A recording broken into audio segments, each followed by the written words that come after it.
Polêmicas fortes, polêmicas feias nas igrejas evangélicas. E não só nas evangélicas nos dias de hoje, mas desde os tempos dos apóstolos, quando eles fundavam as igrejas.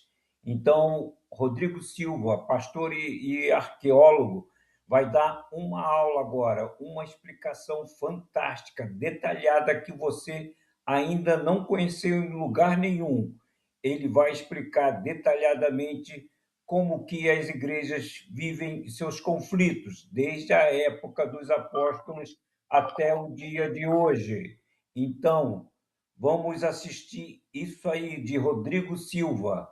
Ele sabe muita coisa, ele é um homem de Deus. Acompanhe.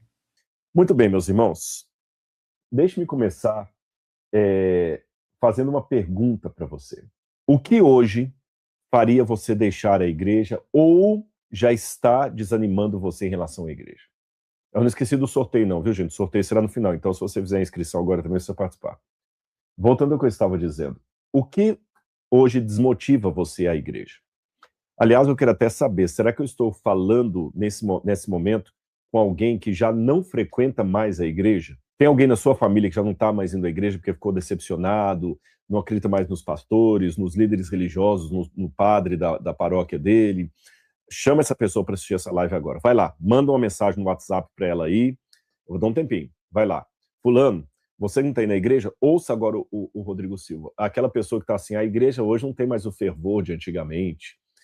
E, de fato, aparentemente não. Tem uma história atribuída a John Huss, mas nós não podemos precisar a historicidade do fato, então vou contar mais como uma ilustração do que como uma história verídica, mas dizem que certa vez John Huss estava com um amigo contemplando as grandes catedrais da Europa, cheias de ouro, de mármore e vitrais muito caros, e o amigo, vendo todo aquele ouro das catedrais europeias, havia dito a John Huss, hoje a igreja não precisa mais reclamar como Pedro e João à porta do templo, quando disseram ao homem, não tenho prata nem ouro. Ao que John Huss respondeu, a igreja talvez hoje não precise mais reclamar, não tenho prata nem ouro, mas ela já não tem mais autoridade para dizer, em nome de Jesus, levanta e anda. Essa história, essa anedota da internet, ela é muito forte, não só da internet, tem livros que trazem esse relato. Ela é muito forte e realmente parece que a igreja perdeu o seu brilho. Quem até estuda as 7 igrejas do Apocalipse como sendo 7 períodos da história do cristianismo, vê o contraste da igreja de Éfeso, que tinha o primeiro amor, para a última, a igreja de Laodiceia, que é pobre, cega, nua, e orgulhosa e arrogante. E a gente sabe que à medida que o cristianismo vai andando, parece que a igreja vai caindo. Até, inclusive, houve um teólogo alemão, eu vou lembrar o nome dele aqui agora, que ele dizia que Cristo sonhou com a igreja, que Cristo sonhou com o reino, mas quando ele acordou, encontrou a igreja. Que a igreja é a frustração do sonho de Cristo. Ele não sonhou com a igreja, sonhou com o reino. E veio a igreja. Será que é isso mesmo? Será que a igreja apostólica era assim tão diferente da nossa? De fato, os apóstolos faziam milagres, como eu vou ler no livro de Atos aqui, que eram impressionantes, e hoje nós não vemos tanto isso por aí. Eu mesmo nunca ressuscitei ninguém, nunca fiz um coxo andar. Eu nunca fui liberto por um anjo de uma prisão. Será que nós estamos tão distantes assim? E será que realmente o projeto de Jesus da igreja fracassou? Porque começou tão bonita, bela, harmoniosa, espiritual, e hoje está essa decadência? Será que você não está indo à igreja, está entre aqueles que se declaram desigrejados porque você não acredita mais no sistema? Machucou você demais? Você não consegue mais confiar em ninguém? Eu conheço pessoas que estão até com burnout da igreja. O que nós podemos fazer ou responder a esse respeito? Tem uma ilustração muito interessante que eu vou colocar aqui no quadro. Ela é de Dwight Moody. Essa tem fonte original. Dwight Moody, ele contava uma ilustração nos seus sermões que um sujeito teve um sonho em que ele viu um anjo. E o anjo o levou até um lugar, um campo, onde ele teve essa cena que eu pedi a IA para desenhar para mim. De um lado, ele viu uma igreja repleta de demônios, e os demônios estavam tanto dentro da igreja como no telhado dela. E os demônios sapateavam no telhado, ameaçavam colocar fogo na igreja, e gritavam do alto, e dançavam, e ficavam também na porta da igreja, lotada de demônios. Do outro lado, o indivíduo também viu uma igreja com um único demônio, que estava dormindo no teto. E o anjo lhe perguntou: qual dessas igrejas parece ser a mais espiritual? O homem rapidamente respondeu: ora, é lógico que é aquela que tem o demônio dormindo, porque a outra, estou vendo que está cheia de demônio dentro e fora dela. Ao que o anjo respondeu: não, você está equivocado. Aquela que está cheia de demônios em volta dela é aquela que está oferecendo resistência. Por isso que Satanás mandou todo o time para lá.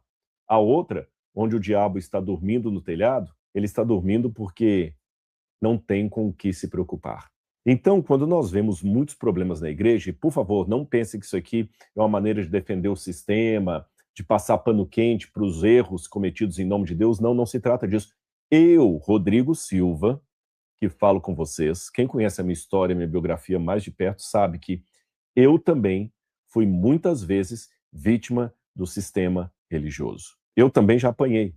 Eu já sofri tiro amigo e golpes amigos de irmãos da igreja. Eu já fui caluniado por pessoas que frequentam a mesma igreja que eu, que acreditam teoricamente na mesma doutrina que eu. Então não pense que eu estou falando a partir de uma realidade da qual eu não conheço. Eu também já fui decepcionado em nome de Deus. Eu também já fui machucado, ferido. Certa vez alguém escreveu que a igreja é o único exército que atira nos próprios feridos. E eu já senti isso na minha própria história. Então não estou aqui para passar pano para os erros da igreja. Mas, ao mesmo tempo, eu quero alertar você quanto a essa situação, porque se a igreja tem problemas demais, você pensa, não pode ser a igreja de Deus. É justamente o contrário, como concluiu Dwight Moody. É aquela igreja que está oferecendo resistência. Por isso que o diabo está atacando mais ali. Ele está botando mais mensageiros dele ali. Porque, claro, para onde que um país, agora a gente está vendo guerra no Oriente Médio, para onde você tem que mandar espiões? Para o país que está te atacando ou para o país que é colaborador? É para o que está te atacando. É aquele que é o perigoso. É para lá que você tem que mandar mísseis. É para lá que tem que mandar tiro. É para lá que você tem que mandar. Digo, numa situação de guerra. Então, imaginando a guerra espiritual do bem contra o mal, se o diabo está atacando tanto a igreja e está colocando pessoas dele ali para tirarem a paz do pregador, a paz dos membros, é justamente porque ali está oferecendo alguma resistência. Então, diferente do que muita gente imagina, às vezes as crises na igreja são exatamente o sinal de que ela ainda é de Deus. E quanto à igreja cristã primitiva? Bom, se você olhar no passado, a igreja cristã primitiva já começava a ter problemas na própria fundação através do ministério de Jesus. Olha, gente, Jesus, para mim, foi o maior professor de toda a história. Eu já dou aula há muitos anos e eu amo lecionar. Semana passada, dando aulas no mestrado, eu estava falando com os meus alunos do mestrado em teologia como é gostoso dar aula. Como é gostoso orientar um aluno numa tese de mestrado, tese doutoral, escrever um artigo científico. Eu nasci para isso. Eu amo lecionar. Mas nunca, e eu fico feliz quando as pessoas falam, esse elogio eu coloco para honra e glória de Deus, mas quero compartilhar com vocês por felicidade. Quando as pessoas dizem, Rodrigo, você tem uma didática que você pega uma coisa complicada e torna de maneira clara, com exemplos que todo mundo entende. Glória a Deus por isso. Só que a minha didática, por melhor que ela possa ser, ou que eu me esforce para que seja, ela não é nada perto da didática de Jesus. Imagine você, melhor do que ser aluno do Bíblia Comentada, passar 3 anos e meio tendo aulas com Jesus. Mas, não aulas com Jesus em que ele vai à escola e você encontra com ele, não, você dorme com ele no mesmo lugar, viaja com ele, come ao lado dele. Nossa, isso que é uma mentoria de sucesso. Hoje muitas pessoas pagam para ter mentoria. Imagina uma mentoria com Jesus. 3 anos e meio. Dormindo, comendo, vendo, não só com teoria, Jesus fazendo, te dando poder, e mesmo assim, depois de 3 anos e meio, a maior parte do grupo não entendeu nada. Se eu fosse olhar do ponto de vista pedagógico, eu diria que Jesus é quase que o professor que fracassou. Porque se eu estou dando uma aula e mais da metade, a maioria, não entende nada, e eles não entenderam mesmo, porque Jesus falou que ele ia ser crucificado, que ele ia morrer. No final, eles ainda perguntaram, Senhor, é nesse tempo que o Senhor vai restaurar o reino a Israel? depois que ele tinha explicado que o reino dele era espiritual. Ele falou que ele ia para Jerusalém para ser morto, e quando ele foi morto, todo mundo correu. Ele falou que ele iria ressuscitar, e o pessoal não entendeu. Os discípulos, no caminho de Emaús, estavam tristes, angustiados. Jesus falou o seguinte: vocês nunca leram na Bíblia o que estava escrito a respeito do Cristo e tudo e tal? Depois eles falam, poxa, quando eles descobriram que era Jesus, o nosso coração não ardeu quando ele falou conosco? Depois vem Tomé e fala assim, eu só acredito se eu colocar a mão na ferida dele. Que mentalidade de oitava série C? Toda escola tem uma oitava série C. O oitavo ano C, os professores de ensino fundamental sabem, né? Geralmente é aquela turminha mais complicada, que tem uma turma que é ótima de dar aula, mas geralmente tem uma que tu fala assim, nossa, mãe, que desânimo, por quê? Vou dar aula agora para o oitavo ano C. Às vezes é o segundo ano B, não importa, né? Eu vou dar aula para aquela turma agora. Aí tem aqui o pessoal da oitava série, o pessoal fala, oitava série. Parecia discípulo da oitava série. Eu só acredito se eu colocar o dedo. Ah, Tomé. Outros também me demonstraram incredulidade, todo mundo caiu fora. Então, aquela igreja dos apóstolos, a mesma que quando Jesus deu a autoridade para eles, saíram a expulsar demônios e voltaram maravilhados, essa igreja já tinha problemas na base. Pedro, Tiago e João tiveram o privilégio de ver Jesus transfigurado. Brigavam para saber quem ia ser o primeiro, ciúme. Então, alguns problemas que vemos hoje, já havia lá atrás. E vou mostrar um para vocês que vai surpreender a muitos. Alguns problemas não são tão atuais assim. Olha o que Hebreus capítulo 10, versículos 24 e 25 dizia. E consideremo-nos uns aos outros para nos estimularmos ao amor e às boas obras, não deixando a nossa congregação, como é costume de alguns, antes admoestando-nos uns aos outros, tanto mais quanto vedes que vai se aproximando aquele dia. Não deixando a nossa congregação. Então hoje, você que está desanimado, achando que, poxa, a igreja está cada vez menor. Esse mês passado, no mês de janeiro, eu fui aos Estados Unidos, e lá eu vi uma matéria que só em 2025, fecharam cerca de 35 mil igrejas nos Estados Unidos por falta de membros. Vou repetir. Só em 2025, cerca de 35 mil igrejas foram fechadas nos Estados Unidos por falta de membros.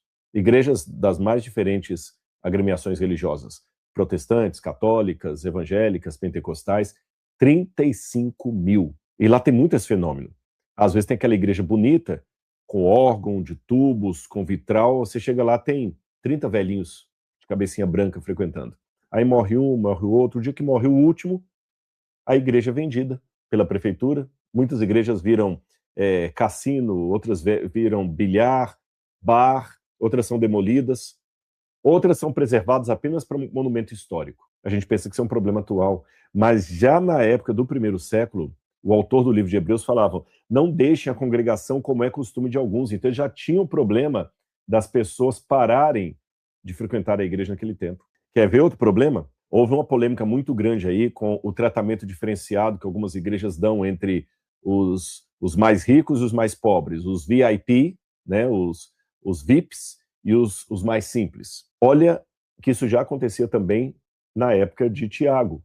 Olha o que Tiago escreveu. Meus irmãos, não tenhais a fé do nosso Senhor Jesus Cristo, Senhor da glória, em acepção de pessoas.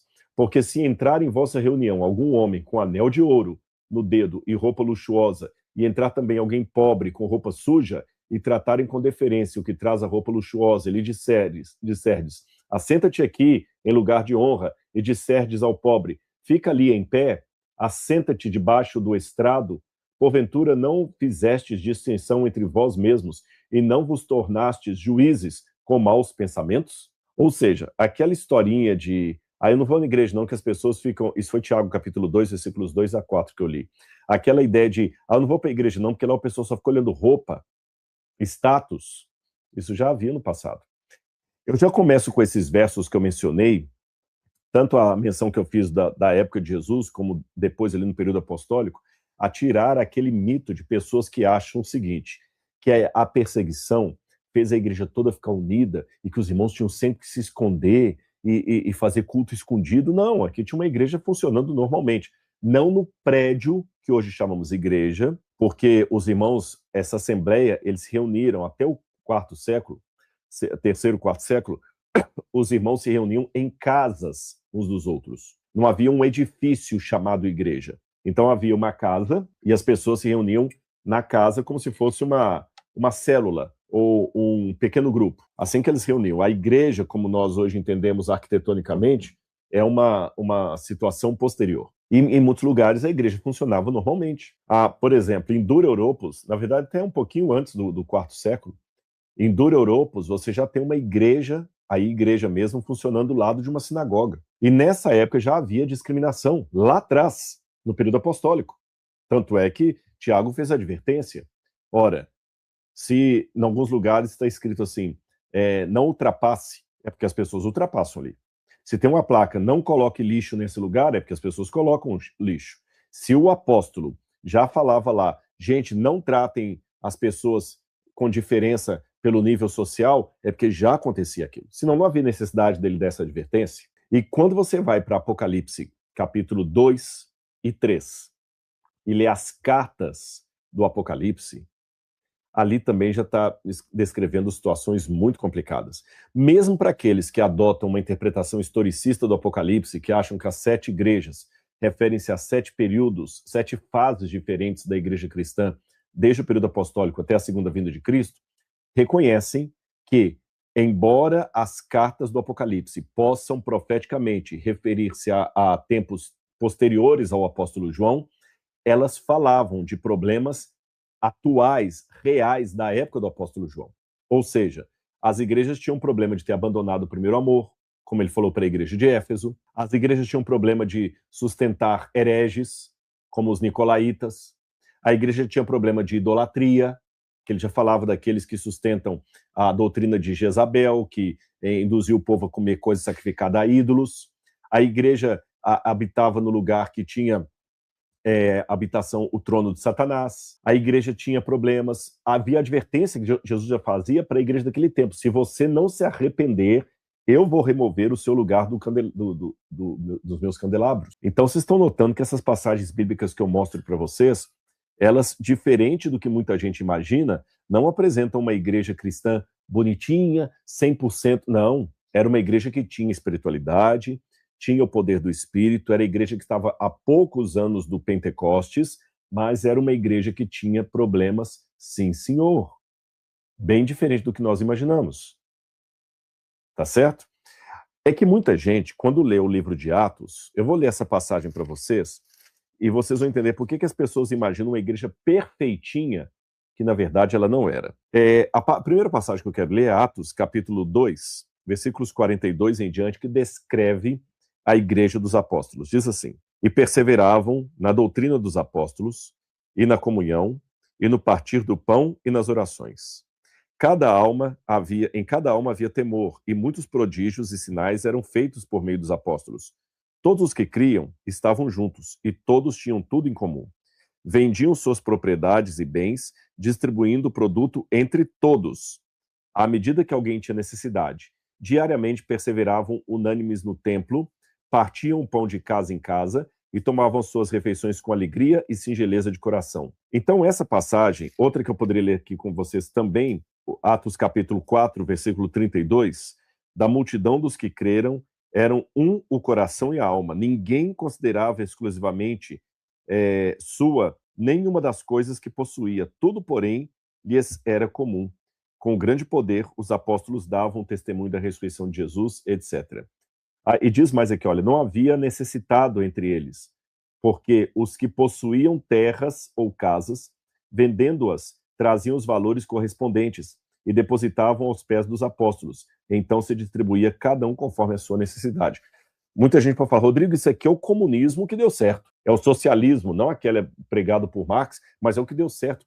Que igreja maravilhosa. Ninguém tinha propriedade privada, todo mundo vendia suas coisas. Então, se eu fosse aplicar aquela realidade para hoje, eu mesmo já estou errado, porque graças a Deus a casa que eu moro com a Laura não é aluguel, é nossa. Então eu deveria vender essa casa, entregar tudo na igreja, a igreja distribuir para todo mundo. Também não precisava ter carro, era para vender tudo. Esse é o ideal da igreja apostólica. Mas calma, vocês sabem que um dos problemas da igreja, da interpretação bíblica, é quando as pessoas leem os versículos fora do seu contexto histórico. Então, eu vou pegar esses textos de Atos, que muita gente cita por aí, e vou colocar esses textos dentro do contexto histórico. E a primeira pista está em Atos, capítulo 2, eu já li para vocês, verso 46, que diz que os discípulos diariamente perseveravam unânimes no templo de Jerusalém, tá certo? Então eles perseveravam no templo de Jerusalém. O que aconteceu aqui? Olha bem, nessa época nem havia igreja cristã ainda organizada como temos hoje. O que havia era o seguinte: Jesus pregou, a maior parte daqueles que aceitaram Jesus como Messias eram judeus. Houve casos em que Jesus curou o endemoniado de Gadara, que não era judeu, a mulher samaritana que se converteu, que não era judia, puramente judia, ela era samaritana.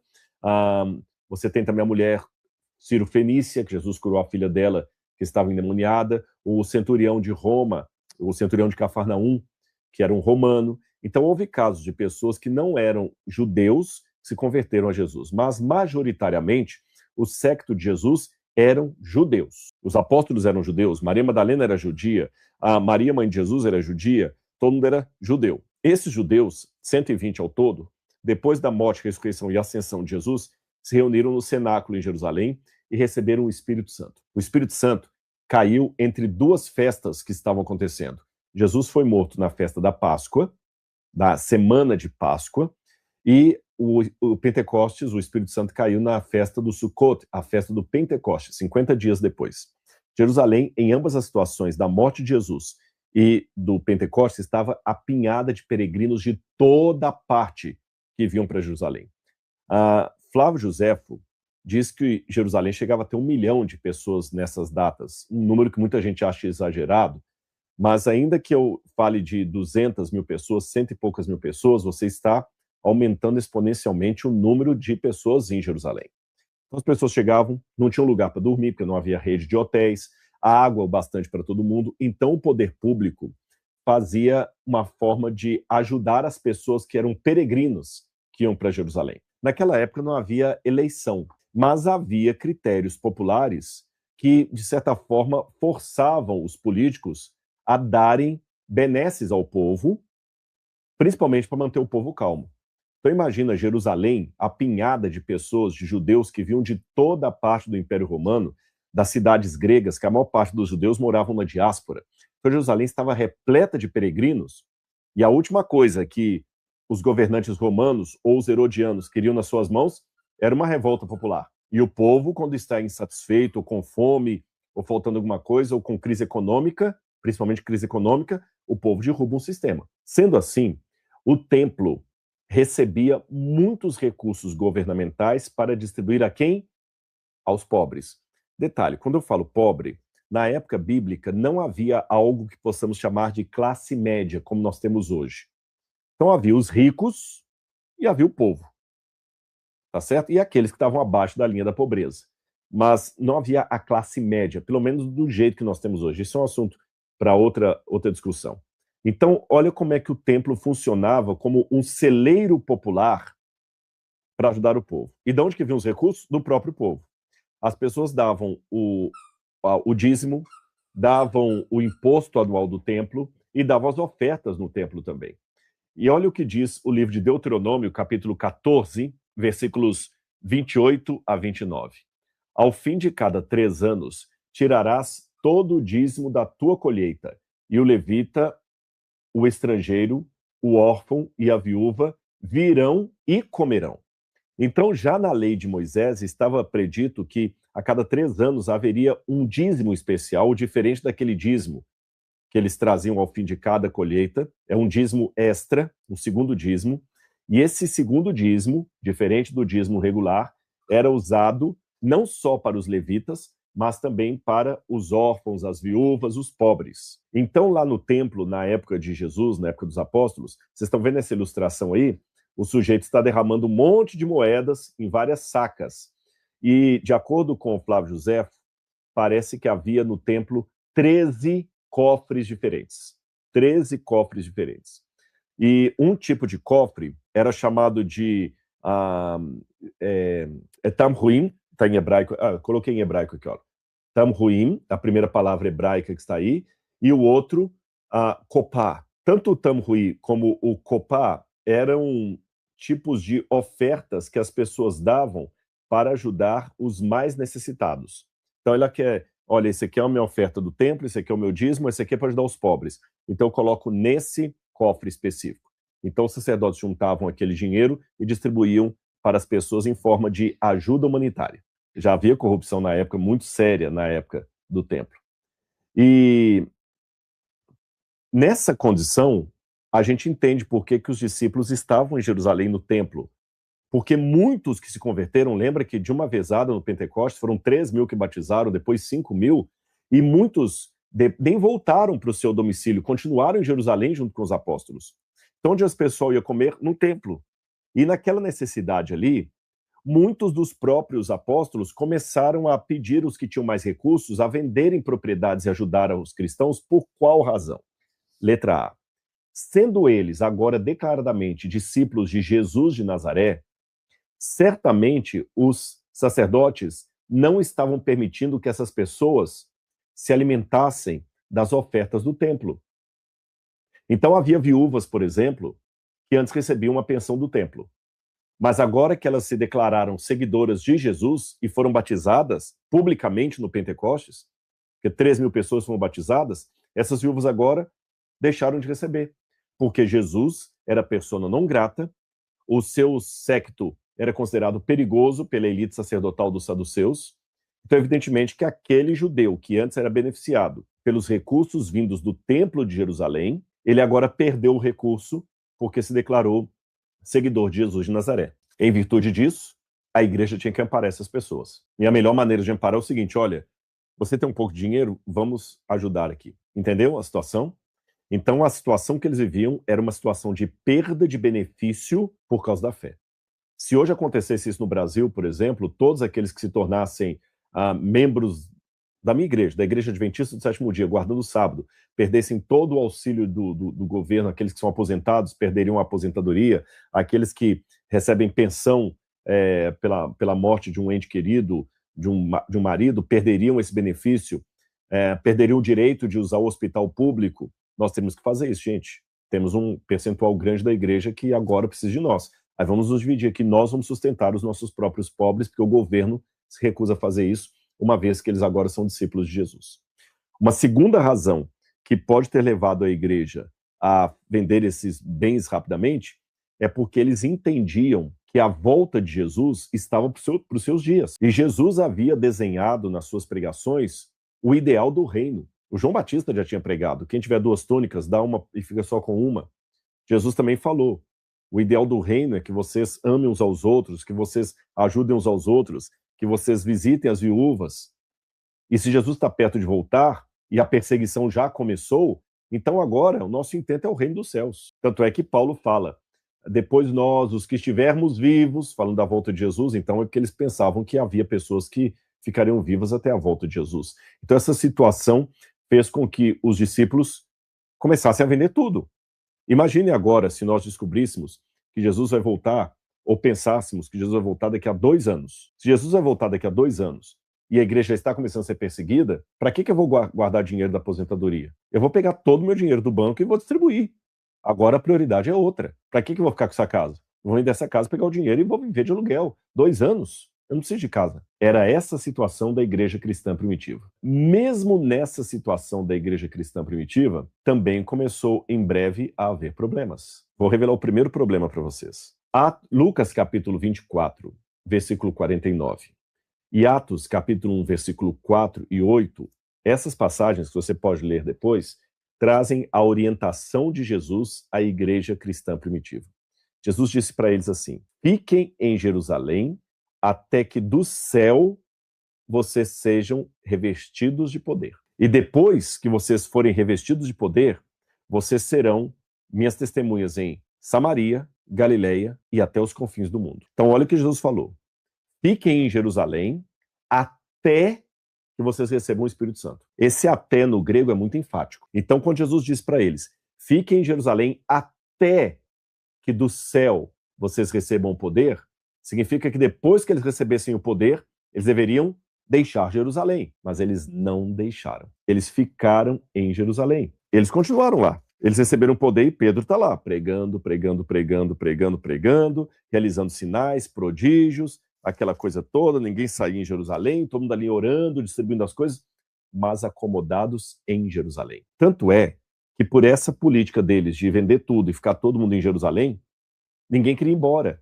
Aí você entende também por que aumentou o número de judeus agora, seguidores de Jesus, morando em Jerusalém, porque como Jesus falou, fiquem em Jerusalém até que do alto sejais revestidos de poder, eles pensaram que agora era para morar em Jerusalém. Então muita gente abandonou realmente a sua casa lá em Roma, em Filadélfia, em Sardes, em Corinto, nas outras cidades do Império, até na Galiléia, e vieram todos para Jerusalém. Então Jerusalém ficou apinhada de seguidores de Jesus que não queriam arredar mais o pé dali. Por isso que muita gente começou a vender tudo e ficar em Jerusalém ajudando uns aos outros, esperando que Jesus voltasse.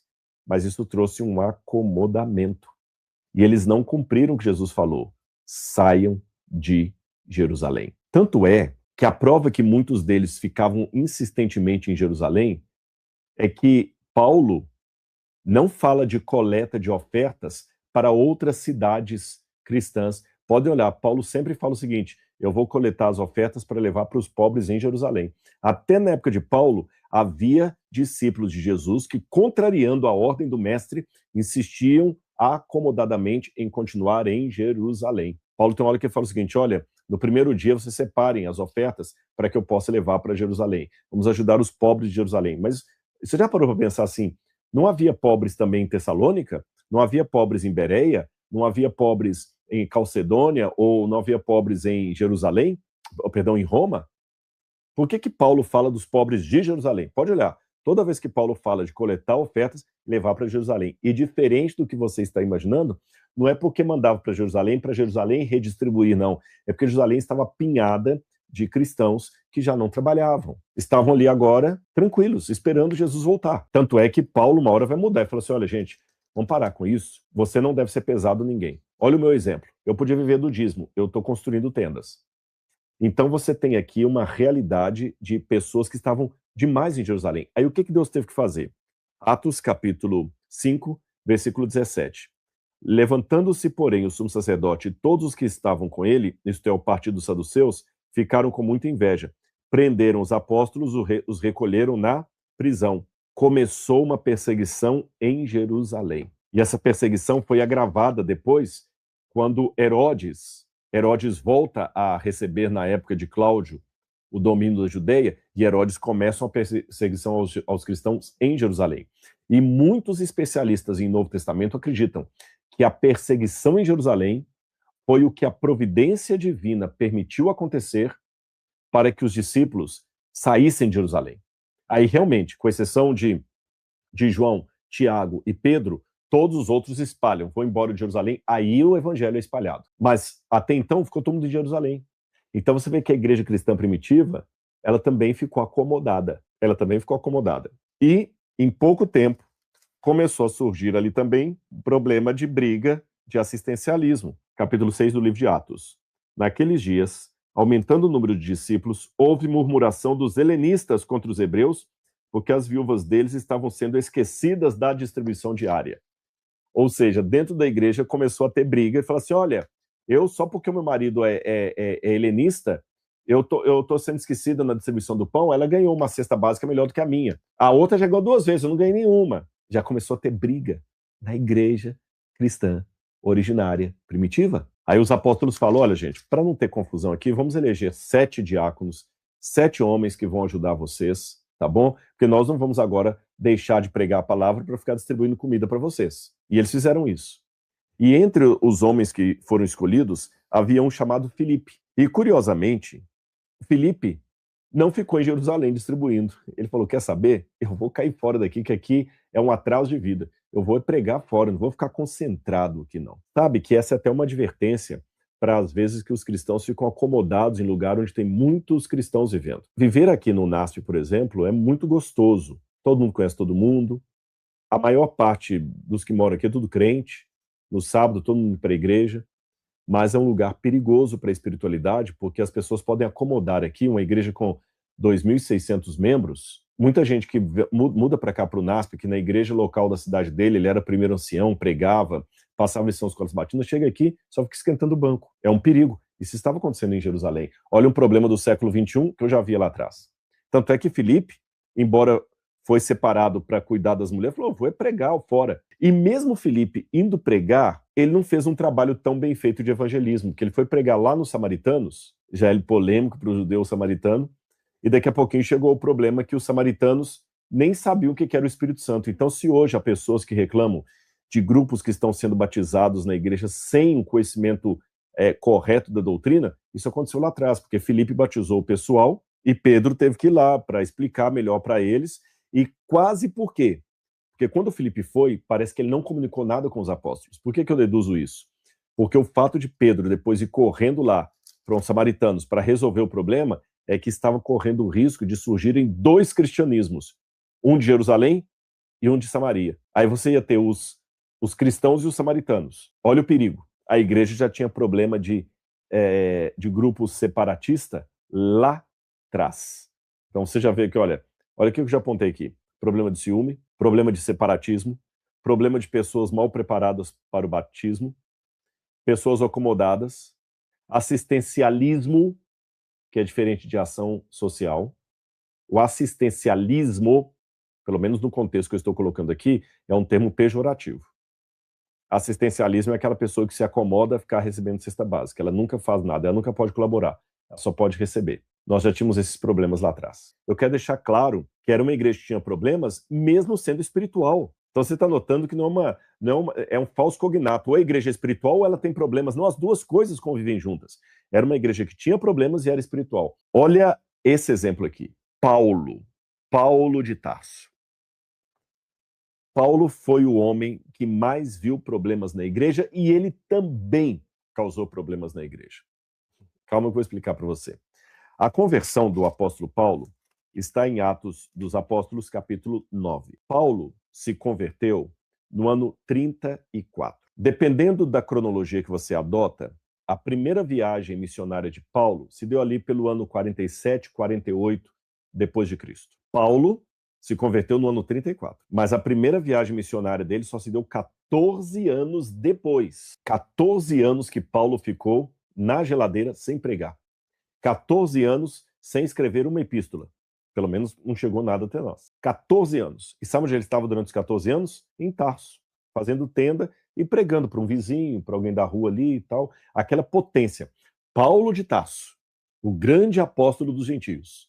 14 anos pregando o evangelho apenas para alguém que comprava tenda na mão dele ali. Por que essa demora tanto? Paulo, por ter sido um perseguidor da igreja, aquele que Deus acabou permitindo pela providência que ajudasse os apóstolos a espalharem, Paulo continuou tendo preconceito dentro da igreja, mesmo depois de convertido. As pessoas tinham desconfiança dele, tinham medo dele. Imagina você chegar para uma igreja com uma conversão genuína, cheio de vontade de pregar o evangelho, com cultura, para mais de metro, mais culto do que qualquer outro, e o pessoal te dá um banho de água fria. Paulo teve que brigar para falar, eu sou apóstolo, e as pessoas não entendiam que ele era um apóstolo. 14 anos depois.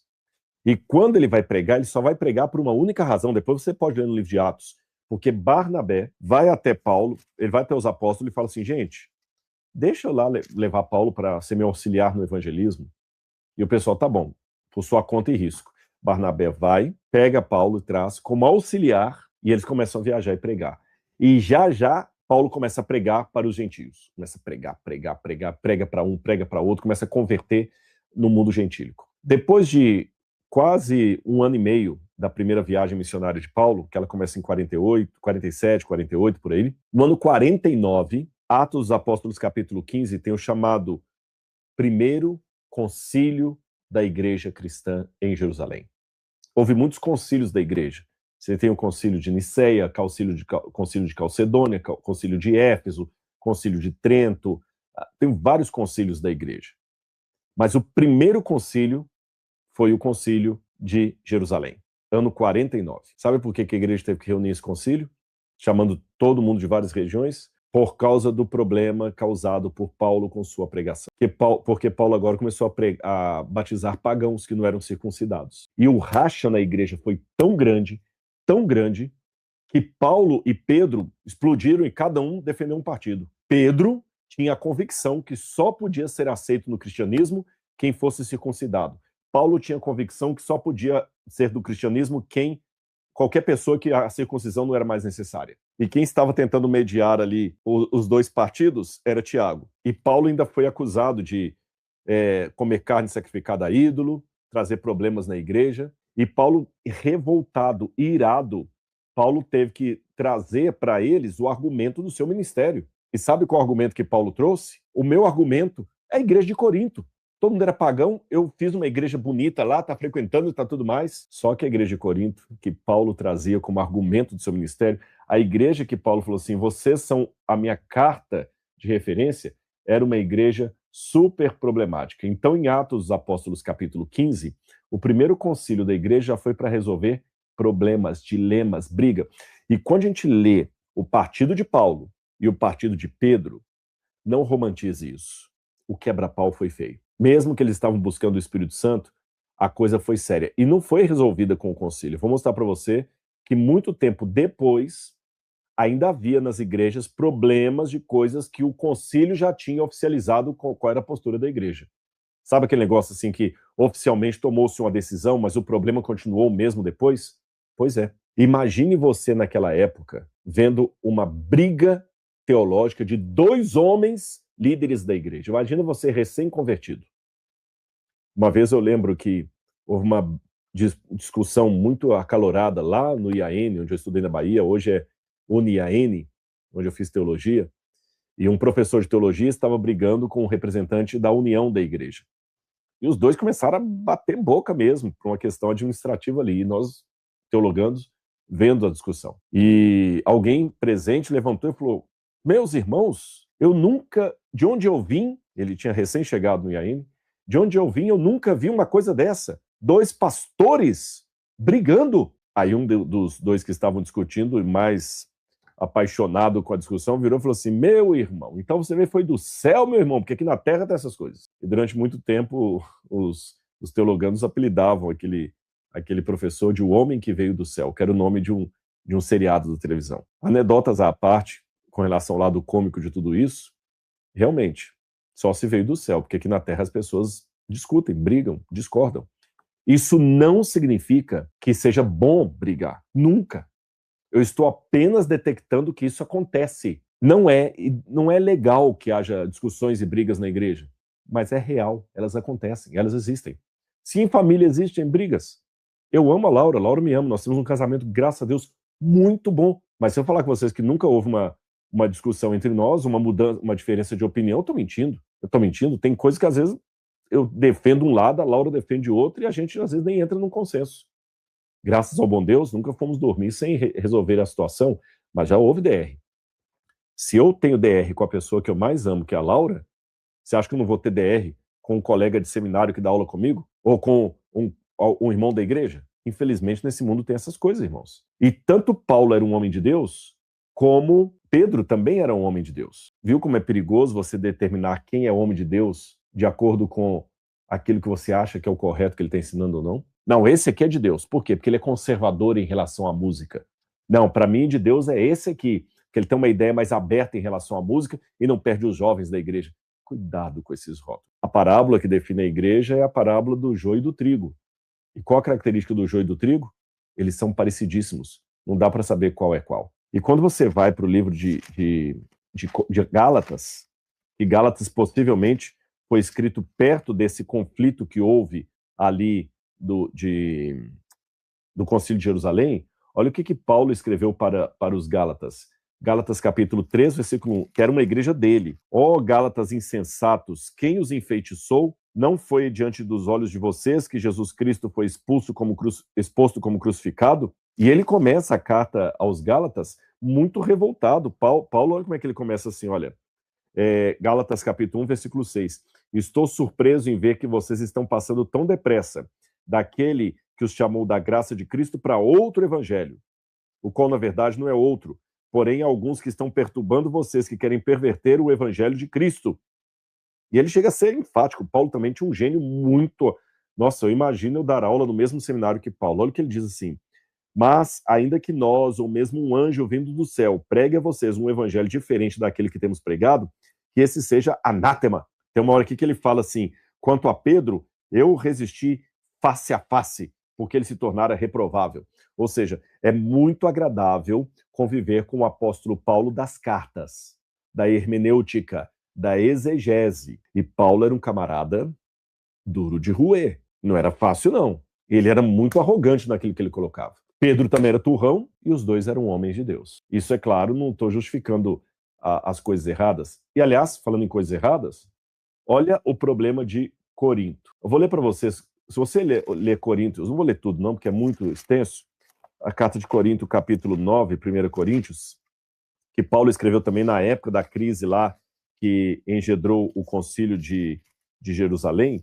Quando você lê todo o capítulo 9 de Corinto, você vê os problemas que Paulo estava enfrentando na igreja, e não apenas essa passagem. Eu posso ler outras para vocês aqui, deixa eu ver se eu tenho algumas aqui para ler. Olha Corinto, olha os problemas que havia na igreja de Corinto. Eu separei alguns para você ver. Divisões partidárias. Então, hoje você parou de ir à igreja porque estava tendo muita discussão lá, quem é Lula, quem é Bolsonaro, quem é de direita, quem é de esquerda. Aí, por causa disso, você parou de ir à igreja. Então, você também não deveria frequentar a igreja cristã primitiva, porque havia partidarismo em Corinto. Tá certo? Não, tá errado, mas havia. Você pode continuar na igreja e dar o bom exemplo. 1 Coríntios 1, versículos 12 e 3, versículo 4, fala de divisões partidárias da igreja. Problemas doutrinários que Coríntios tinha sobre dom de línguas, por exemplo. Problemas morais.